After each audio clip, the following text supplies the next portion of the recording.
बनना था भगवान का भक्त, बन गया भक्तों का भगवान। आज हमारी आत्मा मान सम्मान में फंस कर रह गई है। आदमी संसार में इतना उलझ गया है कि भगवान का भक्त बन ही नहीं सकता। एक बहती हुई नदी में अगर हम कोई तिनका डाल दें तो वह तिनका नदी के बहाव के हिसाब से ही बहेगा।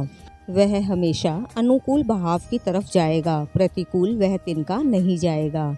ऐसा ही कुछ हमारा जीवन है। प्रतिकूल जाने के लिए हमें मान सम्मान, मोह, क्रोध को त्याग कर धर्म में प्रवेश करना चाहिए।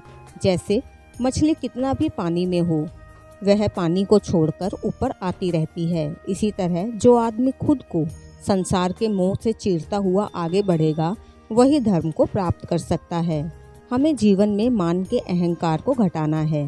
वैसे भी संसार में वह सुख तो रहे ही नहीं जो पहले थे, और जो सुख आज हैं वो भविष्य में भी रहने वाले नहीं हैं। जैसे हम गणित की भाषा में बात करें तो हम गुना करके इकट्ठा कर रहे हैं। अगर जीरो से गुना करते हैं तो वापस जीरो पर आ जाएंगे। हम मोह माया के चक्कर में फंस गए हैं, नतीजा तो जीरो ही आना है। एक बार सगाई के बाद जमाई पहली बार अपने ससुराल में पहुंचा। अभी शादी तो हुई नहीं थी, फिर भी वह सज धज कर ससुराल में गया। पहली बार ससुराल आया था तो उसका बहुत आदर सत्कार हुआ।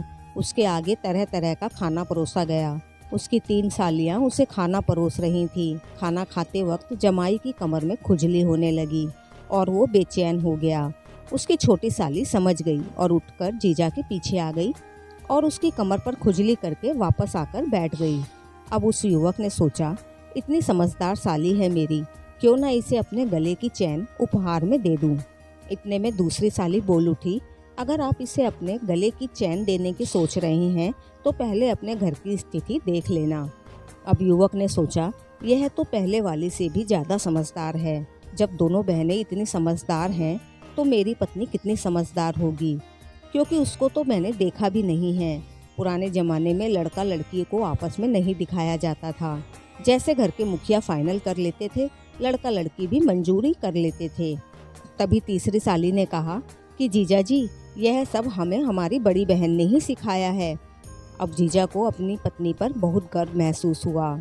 यही काम हम अपने जीवन में कर रहे हैं। अपनी प्रशंसा, मान सम्मान में हम अपने जीवन को व्यर्थ बना दिया है। अहंकारी रूपी लंका का नाश तभी होगा जब भगवान का भक्त बनोगे।